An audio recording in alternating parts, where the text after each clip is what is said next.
but 2 weeks ago I had gotten a request to draw a queen ant, and last week, admittedly, I think I kind of forgot about it. So I wanted to make sure that I did the callback, and I brought a queen ant along to share with you. So this is the eastern black carpenter ant.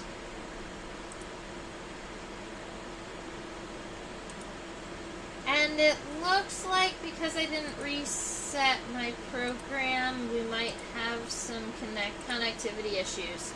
So I am going to, before this becomes an issue, I'm gonna sign out and sign back in, and then I think that we will be able to move more smoothly. So I will see you in approximately.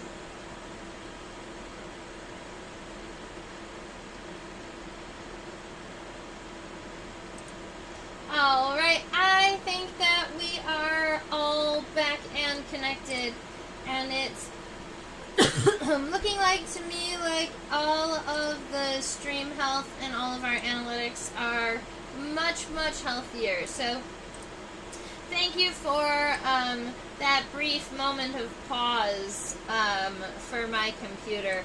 We move between having this program as a virtual camera, and then we turn it into a live streaming device, and I think sometimes the switchover can be a lot for the program to handle while also live streaming. So that's what happened, but we got it all sorted.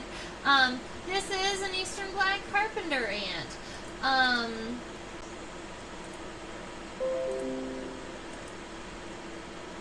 So they're going to be doing those kinds of things, but they're not actually eating the wood. Carpenter ants are known for being,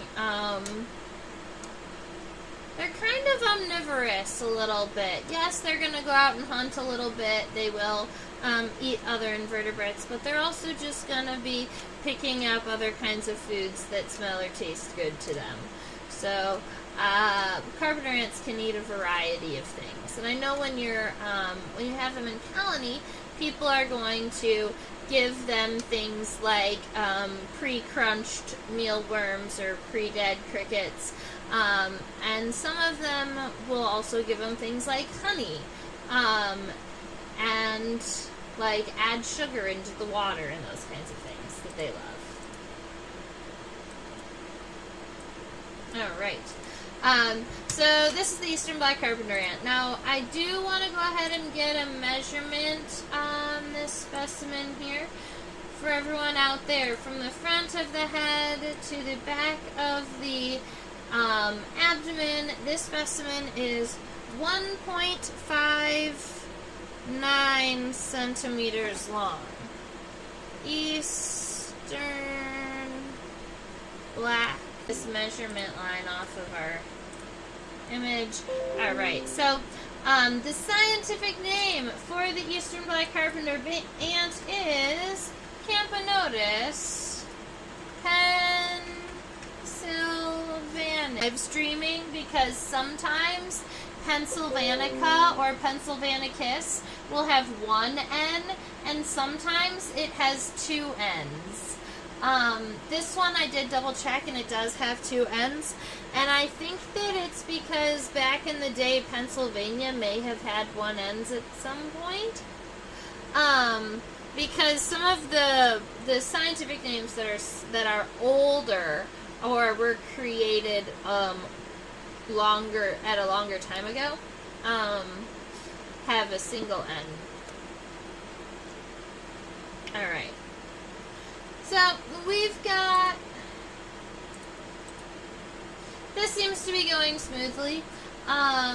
We've got three major body regions here, and a lot of times what people will tell you, every insect in the world has a head, a thorax, and an abdomen, and that is still the case here. It's just that the thorax isn't this entire piece here. The thorax actually is kind of one segment short of being this entire piece. And then this is the abdomen, yes, but it also also includes one segment. These wasps and ants, they decided to change it up. They still use this word head because the head doesn't really change. It's the space with the sensory and the mouth and the compound eyes and all that. But that second body region there, they call it the mesosoma. Meso meaning middle, and soma meaning body. Alright, so that does include, the mesosoma includes all of the segments of the thorax and the first segment of the abdomen. So the mesosoma is this body region right here. And then at the very, very end, if meso is middle, then meta is end. And this body region way back here in the back end of this ant, this is the metasoma. Meta meaning end and soma meaning body. So you've got metasoma, mesosoma, and head. And what's funny is you can actually take this naming strategy, meso, meta, when you're naming them that way, the head could also be called the prosoma, because pro, meso, and meta is first, middle, and last, and you're already using that soma for meso and meta. So that is also an option. Has not had.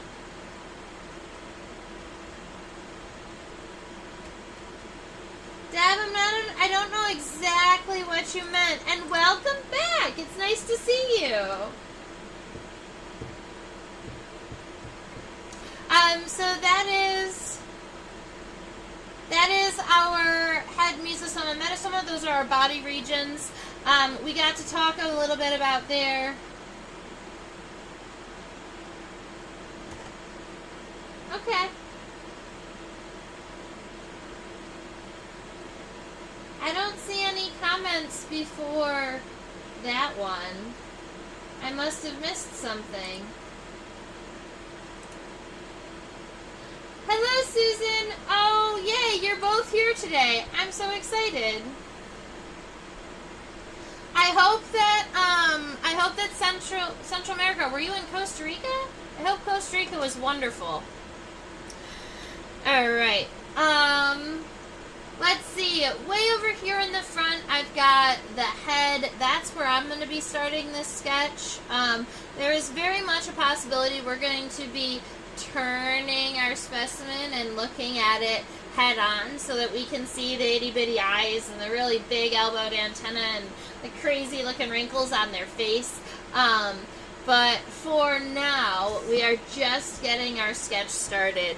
So I'm going to start with almost like if you took the letter D and you kind of stretched it out a little bit. So a nice kind of vertical line with almost this like little stretched out letter D here. And that is the basic shape that I'm going to use to start this head. I might actually make it just a little bit wider at the bottom here.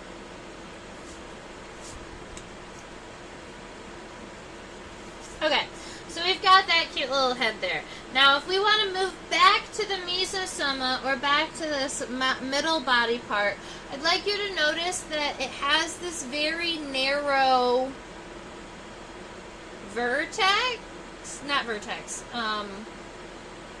cervix, I think is what we call the neck region of the insect. But it has a really kind of narrow neck here. And so we're going to give it just a little two itty bitty guys there. And then we've got to get, our goal is the approximate size of the square of this mesosoma. So one of the things I notice is that it does go up a little bit higher than the head, and then it squares off. Oh, by the way, this specimen is also a queen. If I didn't say that already, this specimen is a queen. She doesn't have her wings because her wings are already chewed off. And if we look at her dorsally, we can actually, see kind of where her wing scars, or where her wings used to be. And there's a very good chance that we're going to do that. Now, one of the things that I noticed is, yep, I got way up at the, and I got the mesosoma about as high as I wanted it to be, but also the mesosoma has to go much lower than the head here. So you make sure that you've got a little bit of space here on the bottom of the mesosoma before you start to cut it over, because it's going to make the head look a little bit tiny. That made the head look really tiny. I've got to... It was a little bit much.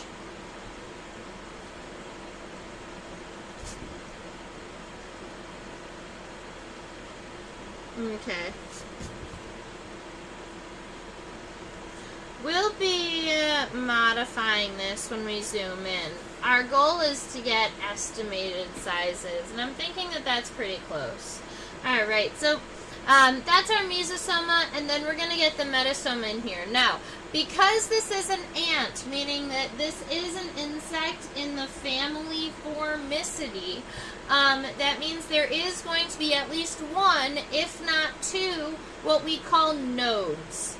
A node is spelled N-O-D-E-S. One node is N-O-D-E. And they're like little segments in between the meso and the metasoma that look like these cute little mountains. I know from experience that this Carpenter ant only has one node and it's really flat. So if you wanted, because I'm going to leave a little bit of space for it, it looks a little bit like this. It's just one little kind of bonus segment that's got this little mountain on it before you get to the metasoma. And the metasoma here comes up as high as the mesosoma and then back over. If you were going to measure the front of the head to the end of the mesosoma, the metasoma is approximately that same length, which means that my specimen is going right to the edge of the paper, but I still should have enough space because the legs don't go further than the abdomen, further than the end of the metasoma, so that's fine by me. Make sure that bottom line kind of stays even. If anything, it might come up just a little bit to give room. See, it looks pretty low on this specimen. So that's going to be where I'm going to guess the line is, but I'm thinking we're going to have to see it a little closer up to really get involved. So, you know, my sketch is pretty basic at the moment, just the 3 body parts, but we're about to zoom in and check some of this out. Susan said that she saw a gorgeous grass spider that's made a funnel web on her deck. That is super cool. I hope that you are journaling it, and that you get to see it eat sometime. I've been looking for her for days, but then I realized we can see that a little bit better, so I'm going to see if...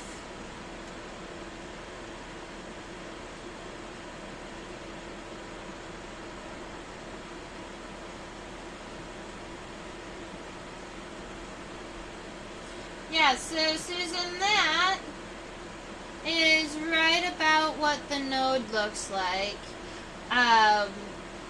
And from that 3/4 view, I was trying to maybe get it kind of like that. So you can see where this is the node right here. So it looks like the node is going to be a little bit shorter in this case, probably about half of the height of the metasoma, more like. That's that. Oh, right. If we're looking at other viewpoints of this ant before really getting into more of the drawing, I promised a head-on view. So this is what our beautiful eastern black Carpenter ant queen head looks like once I get her into focus again.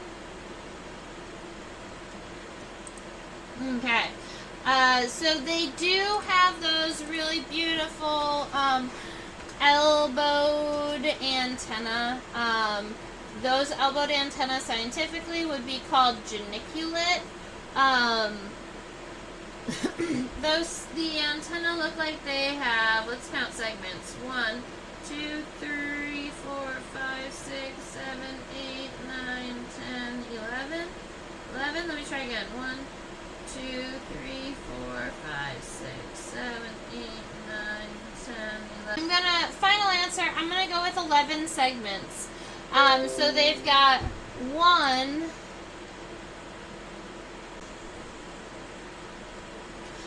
They've got these itty bitty compound eyes. They're right here. They don't take up much of the head. The compound eyes, because they are so small, don't help them see really well. But the thing is that it's the queen and she lives underground in a rotten log, or where there is a high percentage of wood around, so in the forests. She doesn't need to see very well anyway. She does have these nifty mandibles and the 3 ocelli up at the top of her head. Nope, I lied. Those are hair follicles. I was like, that doesn't seem right. Oh, no, they are. Let's go and turn the head a little bit.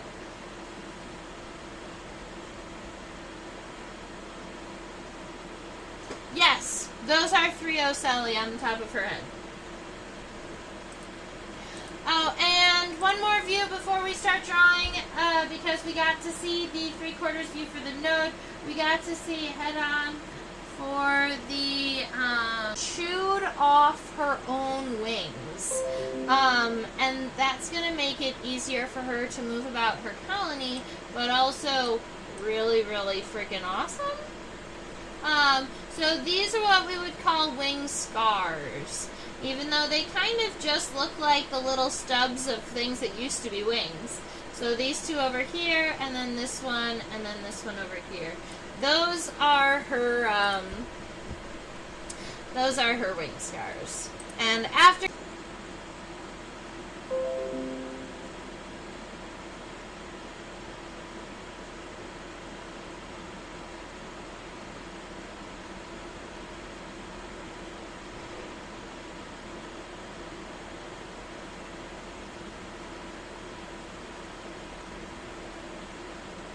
I've been trying to adjust my eyepiece to match the computer's eye, and it has been quite an adventure. Alright.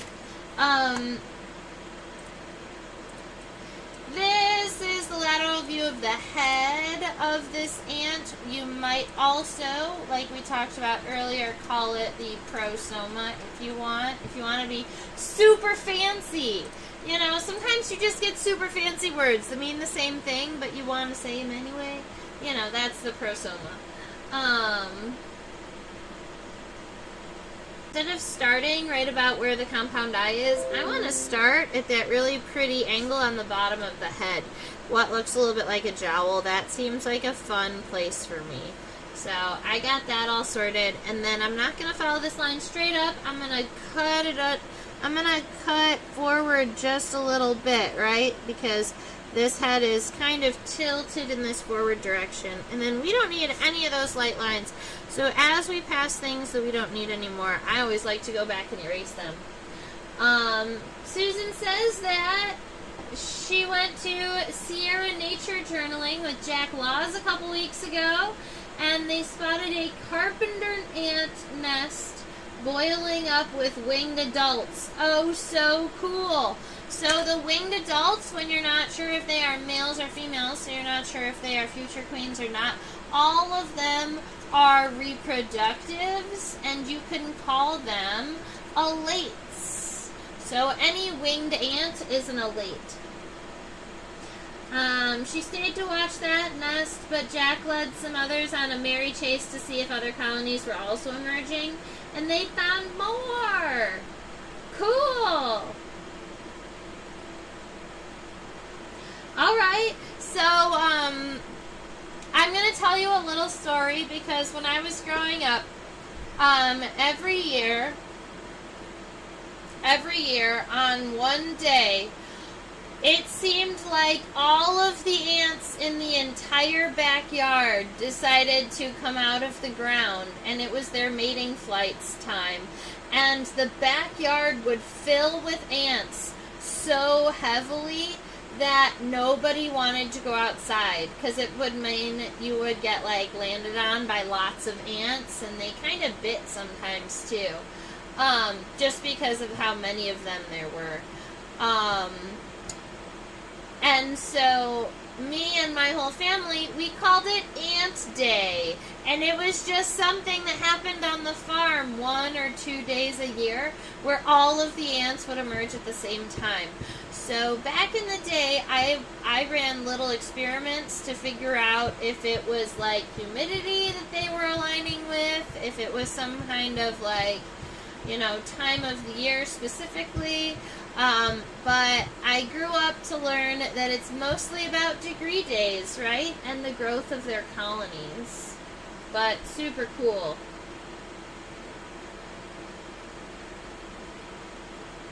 And the males were much tinier and they got flying much quicker. That makes sense. Yeah.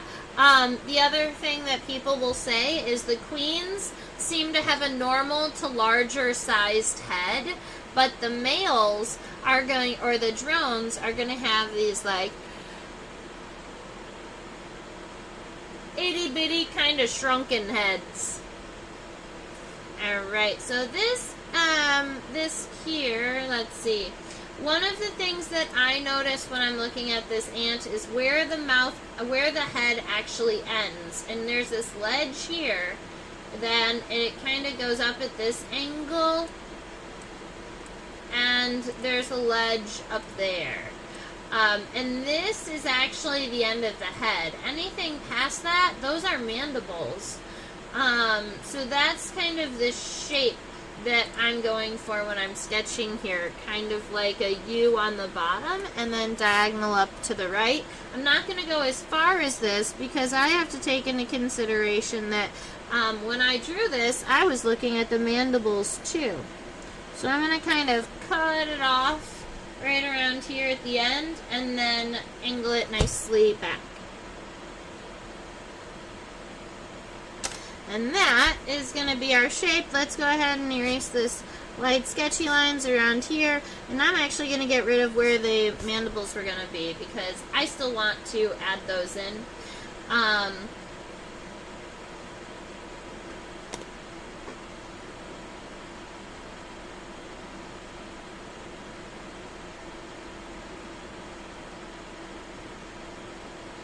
They're widely toothed. So the mandibles here, they don't have a lot of very fine, thin teeth. There's like 2 or 3 kind of larger teeth on their mandibles here. The way I'm going to draw it is more like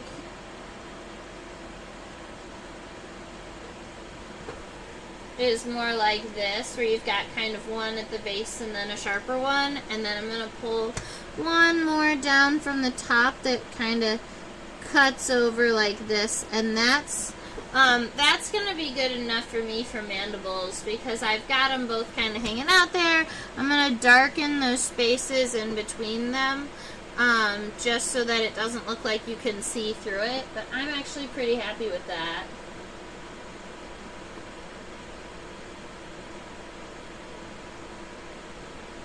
Thank you, Deb.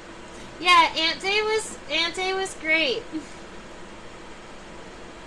I probably even still have my Ant Day data entry because I was recording everything. I recorded like I even recorded the humidity and all types of fun stuff. It was wild. Alright. So now that we've got that all sorted, I can definitely point out exactly where this compound eye is going to be.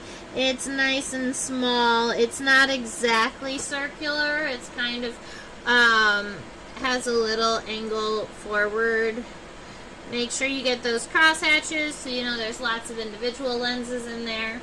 And right about, let's see, If we're talking the center of this head here, the center of this head is going to kind of come up, and there's this little bit of this hill here that kind of comes all the way up, and then it splits kind of up here at the top. And right there at that angle, up there at the split, that's where the ocelli exist. So you're only going to be able to see 2 from this side because the third one is on the far end. But then the other fun thing is that now that you have this little kind of hill on the head here, the antenna comes out directly from underneath this too. So right around here. I'm going to make my antenna moving forward rather than out like this one. And let's see, I'm going to erase that part of the head.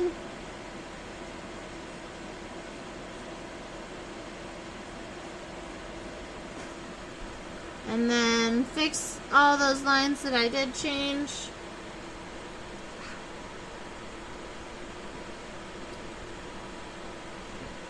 Alright. And now, let's go ahead and look at those antennae, because as I'm drawing them, I like to make sure that I'm seeing them. And even though we've already looked at them one time, there's no issue with looking at them again. Now that we're drawing them.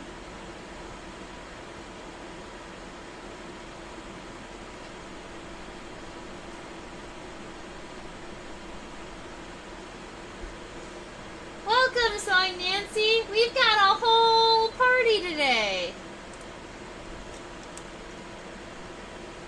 I love when Susan and Deb are here because you guys talk to me.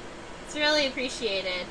So we've got, here's some words I haven't written on the screen yet. We get the scape, the pedicel, and the flagellum. Those are the antenna words. So the scape is this first segment here. The pedicel is going to be this little kind of very narrow at the base, a little bit wider, bendy, kind of triangular segment. That's the pedicel. And then there are 9 flagellum ears here. Keep in mind, I want you to look at the length of those flagellum ears. This doesn't have an incredibly long antenna, and it does stay approximately the same length and then get narrower at almost like the very end. Alright, so I've got kind of a whole situation here, and then I'm going to add these 9. So I'm going to say 1, 2, 3, 4, 5, 6. I made them too big. I've got to shrink these segments.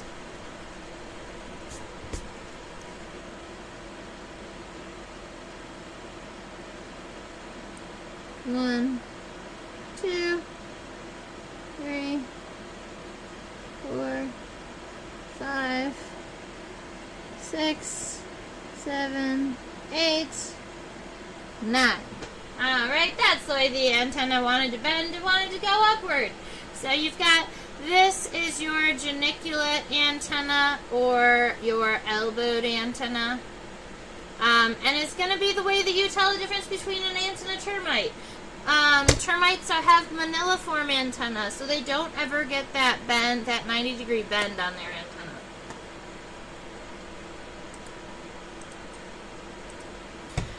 Alright, so that gives us the head, the compound eyes, the ocelli, or those little symbol eyes, the mandibles, the antenna. When I was looking at the side of her head, I did not see any incredibly visible palps. Whether those are maxillary or labial, I didn't see very many palps. I didn't see any palps at all. Oh, there they are. They're on the bottom there.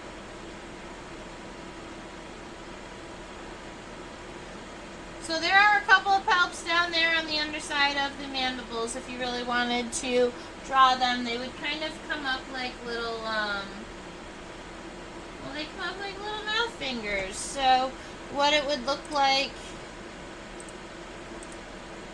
would they would kind of angle up in this direction because their goal is to push food into the ant's face. Alright, but now we've got to go and look at this thoracic region, or what people would call the mesosoma. And on the mesosoma, you can see this queen ant's wing scars. Those wing scars are where she herself chewed off her own wings. Ooh, we love that. We just got a whole new spike of people, so I want to say that welcome to talking about all the bugs for lots of time. We love it. If you want to ask any questions, feel free to see me in the chat. Alright. I'm pretty happy with where this is focused right here, so I'm going to leave it just like this. One of the first things that I noticed is we actually did pretty decent at this angle going up here, but I think it's stuck around for too long. We're going to be kind of cutting this corner pretty short and then going up. So we're going to be doing a shape that's more like this. And it might even have a little bit of an angle down, kind of like that.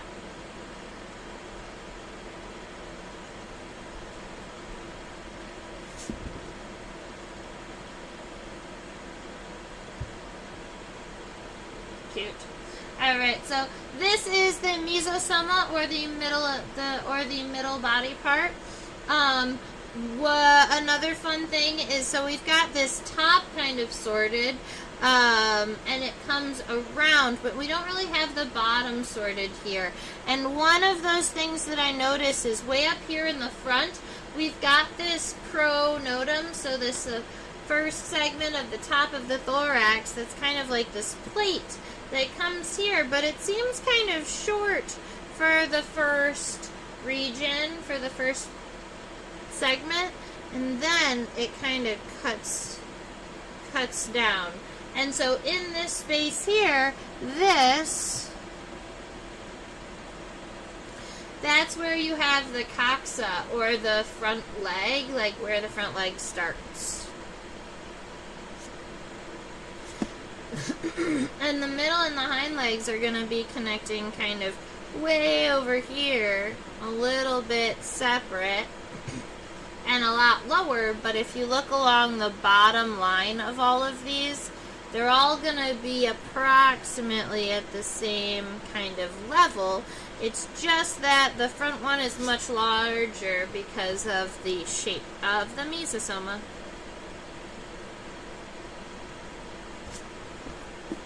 So that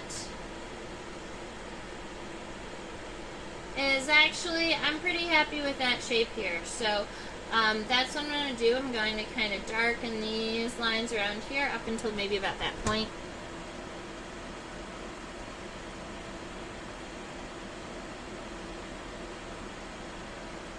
And then once we get here, one of those things that I like to notice is where all of these plates are connected. So,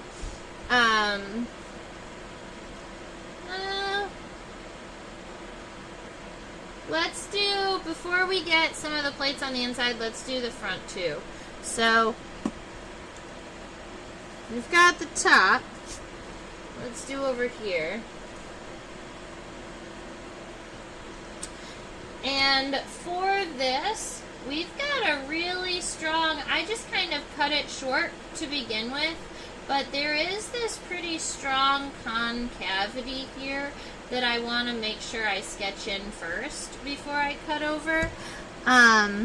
So I've got a nice light line there, but I'm going to erase it just so that I can follow it.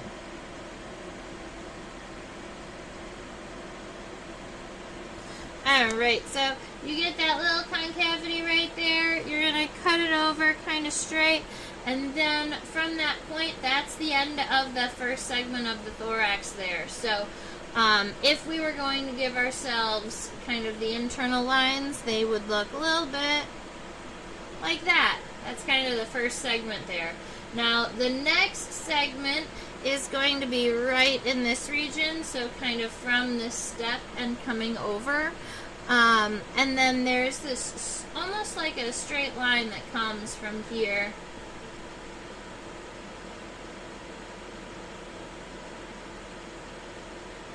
Like this. And then we get a wider kind of segment here that goes down. This goes down to that middle leg, and you're going to get another segment here that goes down to the hind leg. Then you have an additional, this little segment right here. That one, that's the first segment of the abdomen that messes everybody up and is the reason why this is the mesosoma and not the thorax. Funny stuff. Alright, so let's go ahead and get this outline all taken care of now, so that now that we can kind of see what's happening.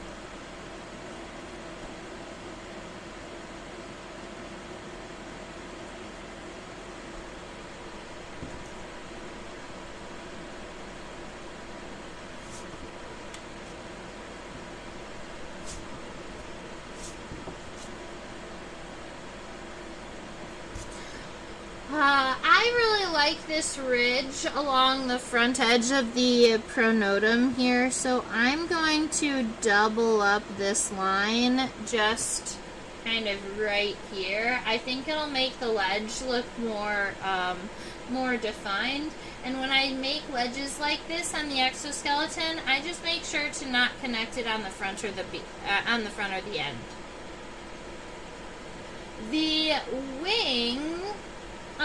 The wing scars of this queen are right in here. So if you see kind of like this junction here and this junction here are where the wing scars are. They might be, our line might be a tiny bit, I get this feeling that that was a little bit low.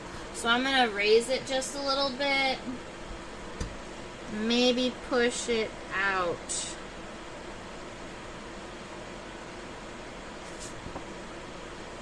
Yeah, and so at this point here and this point here, that's where the wings would have been connected. So that's where the wing scars are.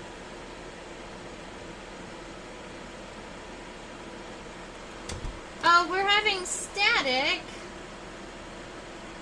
Like audio static? That's no good.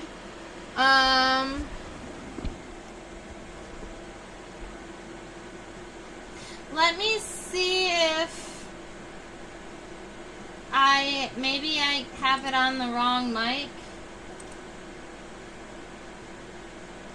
Oh, it looks like it's on the wrong mic. Deb, go ahead and tell me if this is better. Boop, boop, boop, boop, boop, boop, boop, boop, boop. I know that there's a pretty decent lag in between when I'm talking and when I see your live chat. So, let me know if this audio is better for you when you catch up. Alright. So, I'm thinking that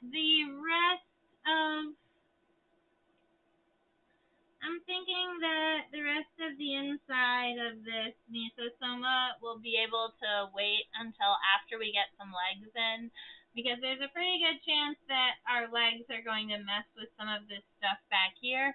And I think I'm going to be able to successfully keep all the leg stuff away from the head, though.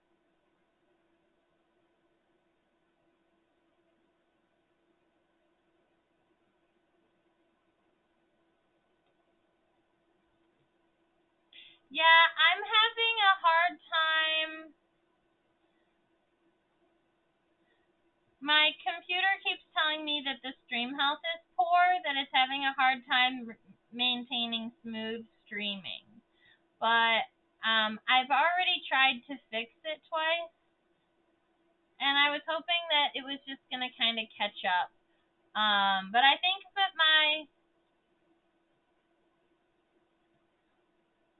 that this desktop is just too old. I'm gonna have to switch over to my laptop next week.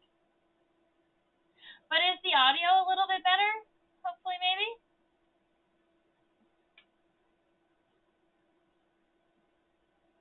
All right. Um. So we get right about here. We're gonna get some leg parts now. So we've got the most of the body regions here. We're actually not gonna have to worry about wings or wing venation because she chewed them off. But let's go ahead and get some leg parts named on here, and those would be coxa, trochanter,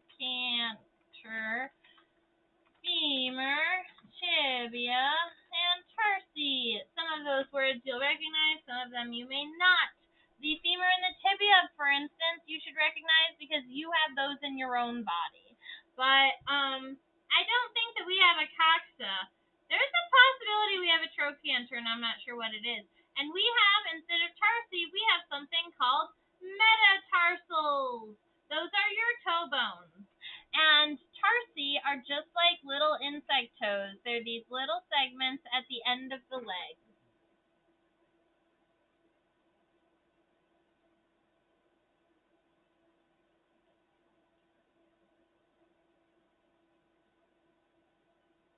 All right. In an attempt to get a leg that is all on one kind of focal plane, I'm switching over to the leg on the other side.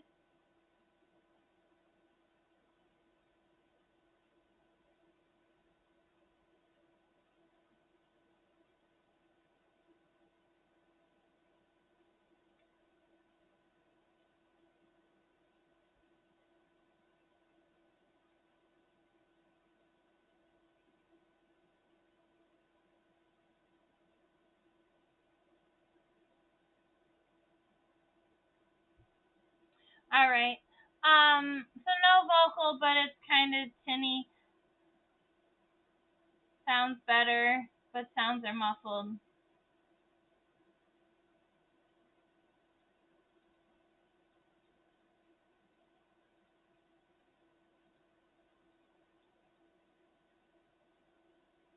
So it sounds like we're having some technological difficulties with the stream tonight. I appreciate how many of you are here and sticking through it. I think that that's a great thing. And you know what? I'm gonna make sure that I have I have kicked this computer off of my desk by next week, so that I can kind of replace it with a computer with better stats.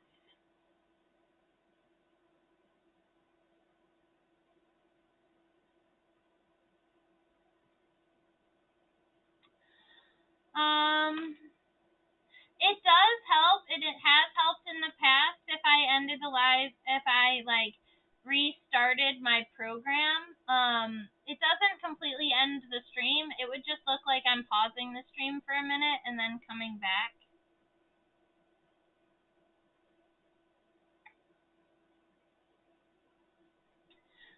So that's gonna be my backup plan. If this doesn't get fixed in the next couple of minutes, I'm gonna go ahead and just restart my program again. When we are looking at this leg here, we can see the coxa is going to be this first segment. It starts here, it kind of goes down in this direction. When I first started drawing this, the coxa is going to be kind of a segment that looks a little bit like this. It's coming down into the left away from away from the prothorax. And then way at the bottom of this, I'm going to say right about there, you can see what almost looks like a little bit of a knee kind of segment situation there. That is a trochanter. And so the trochanter is going to help by kind of angling it in the other direction, right? So it's not easy for exoskeleton to bend. So instead of having two long segments butting up against one another and trying to bend, you put a nitty bitty segment in between two big ones. So now you get the flexibility and the strength. Kind of cool. All right. And then that's the coxa and the trochanter. So the femur is next. And admittedly, a lot of times the femur is also going in an upward direction. So I'm going to get this femur. Oof. This femur is narrower at the end, and it is I would describe it as almost like convex around.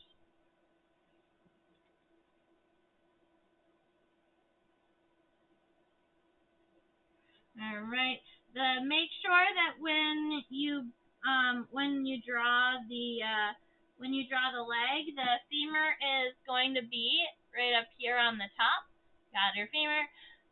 The tibia is coming down, but the tibia comes down kind of short. The tibia is only about like 2/3 of the length of the femur here. The tibia also has that really cool kind of waved spine that's going to help with planing its antenna.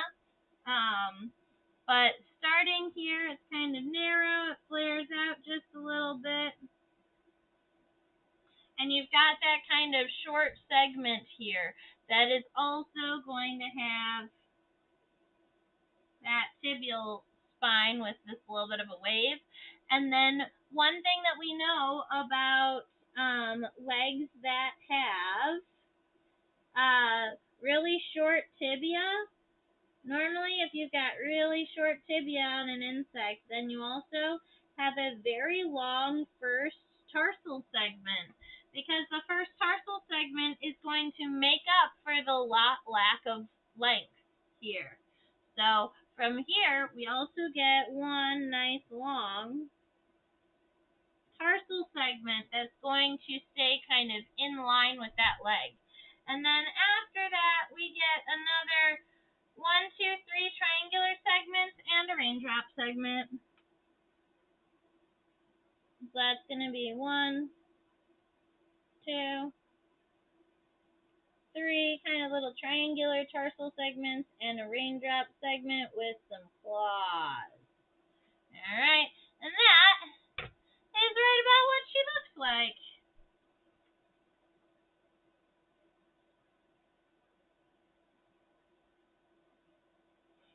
Now let's look at the middle and the hind legs.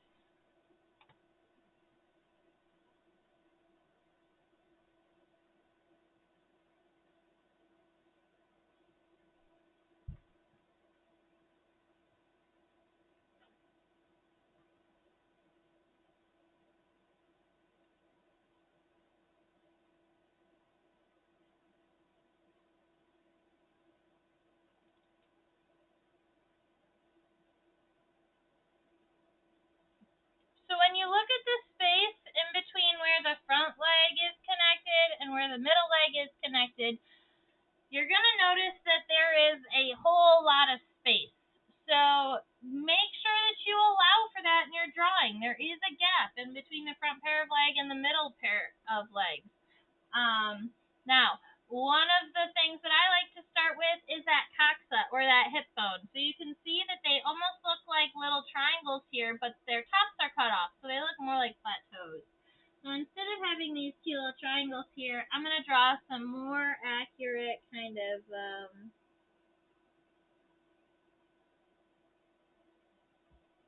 plateaus here. Those are the coxae. And then let's refocus for the femur and the tibia and all that. I just want to make sure you can see that first.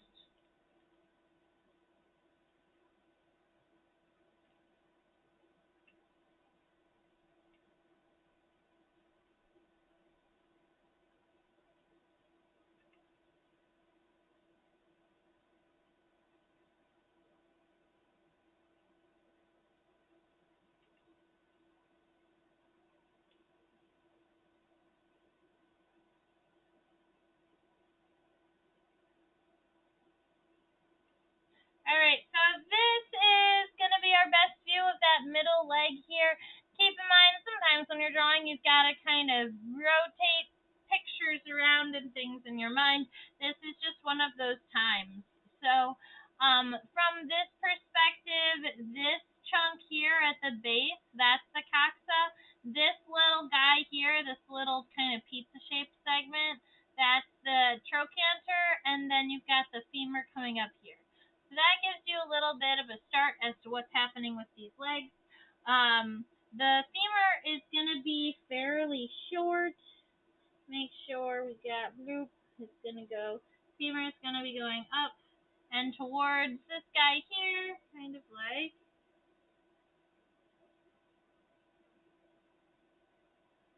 Alright, so after you get an approximation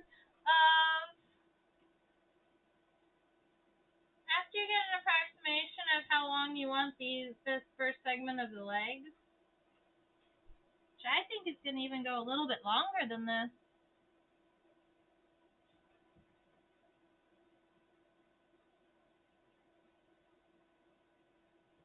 Then you can erase all of those lines on the inside.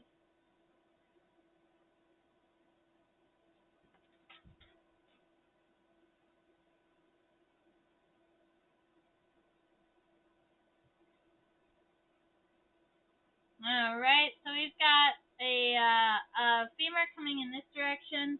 The trochanter is going to be down here at the base somewhere, so you can always kind of add what almost looks like a little kneecap down there, or a little segment where the rotation happened at the very, very end of the femur.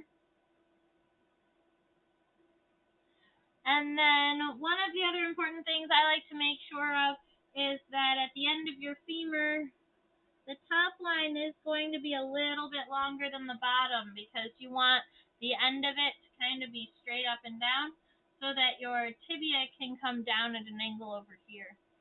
Which is going to be the case. The tibia is going to come down, but it's only going to come down about halfway down the femur, remember? Because we've got little short kind of legs here. And admittedly, I want this femur to be a little bit wider. Sorry, guys. Yeah, I don't want my queeniette to look like she has stubby legs.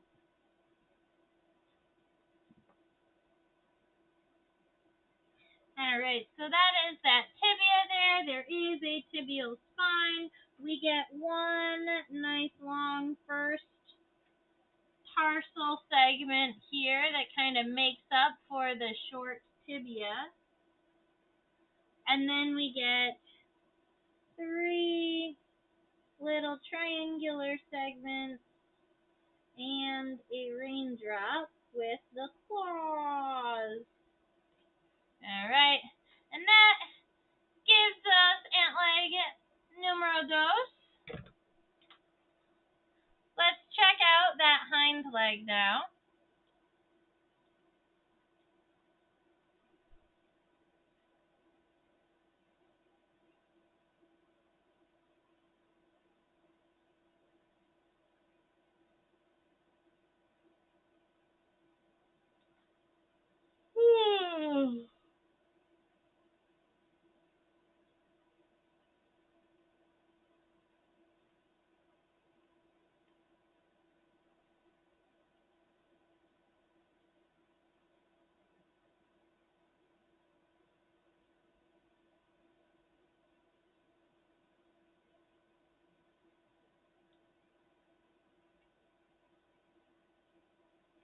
Alright, that's about as good as I think that I'm gonna get. I tried to get it in. Oh, there's where the focus did finally come in.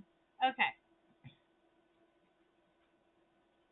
Alright, so one of those things that I always like to notice about hind legs is how much longer hind legs are than middle legs and front legs. I think that that's because of where the center of gravity of insects are. You know, like regularly the head and the thoracic region are the same size as the abdomen, and that's the same case here. So your center of gravity is going to be way behind the center of your legs. So I think that's my sneaky suspicion as to why the hind legs are generally and regularly longer than the front legs and the middle legs. The other thing is that tripods and triangles are very secure, and having 6 legs, insects can always be standing on essentially 2 tripods. so they can alternate their stepping of their legs, but always be walking on a tripod.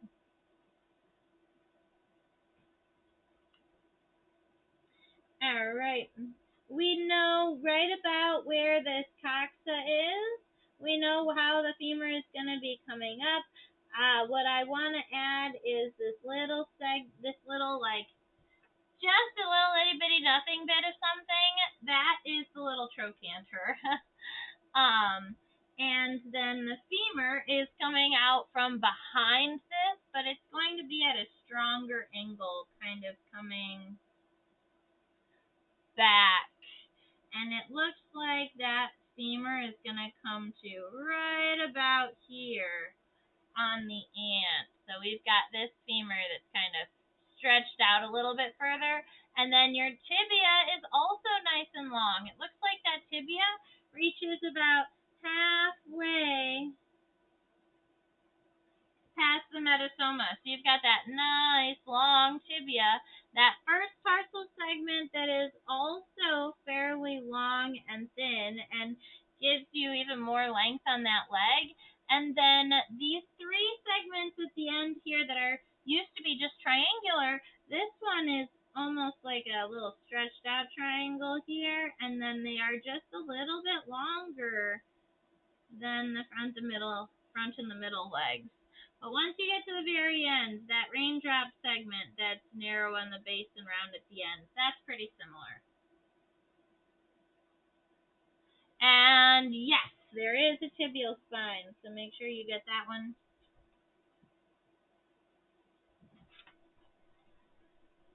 And so you've got that hind leg that's nice and stretched backwards. And at this point, you understand why we never see the node, unless you are looking at it from that 3/4 view that we looked at it for Susan or Deb earlier.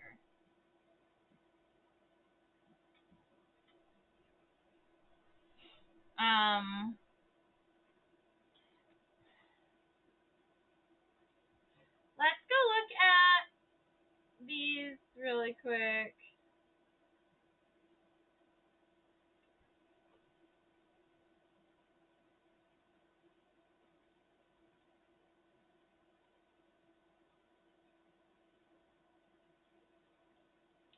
So that's the wing scar.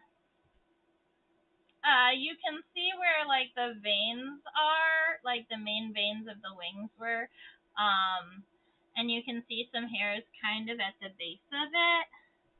If you were going to draw that in right about here, it might be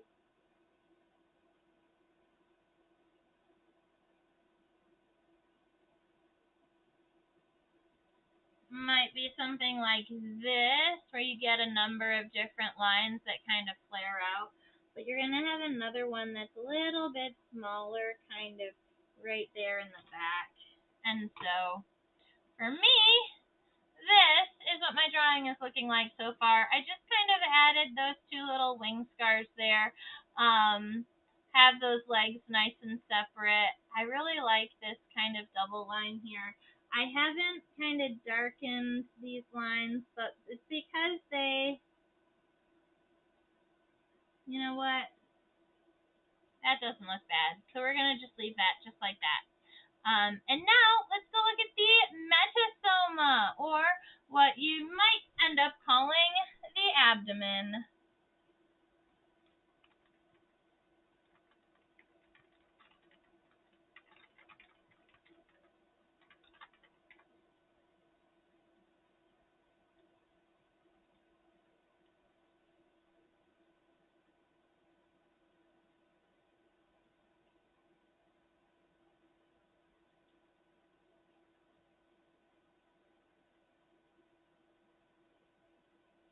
Wow, look at that.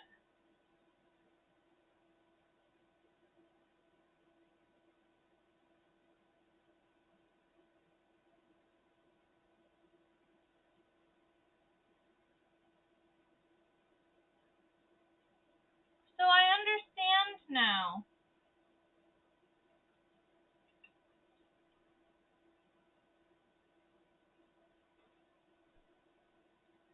All right. I'm going to add this auto exposure back on, kind of calm down this image just a moment, and then share with you what I just learned from my microscope adventure over here. And decrease the light a little bit, maybe that'll, yeah. All right.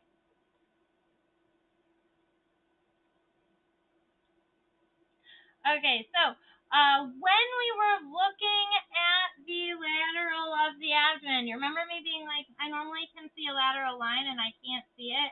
So that's where I'm going to guess that it kind of is, but still can't see it.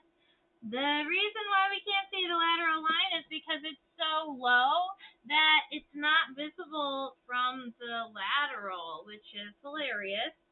So there are going to be smaller segments on the bottom of the abdomen, but they're so far on the bottom that we can't see them here. So we do have the approximate size of this abdomen here that we've got going. We need to divide it into 1, 2, 3, 4 segments.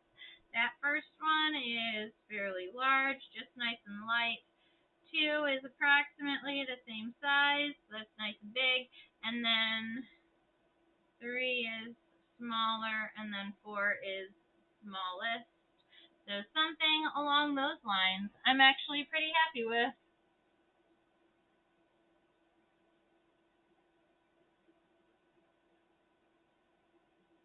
And then these segments here, because they're going around a very round abdomen, we're just going to make them kind of parenthesis shaped here, left parenthesis. So it's going to come up.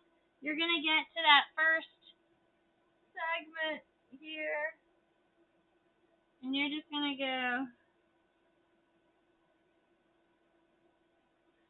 that whole left parenthesis all the way down, and then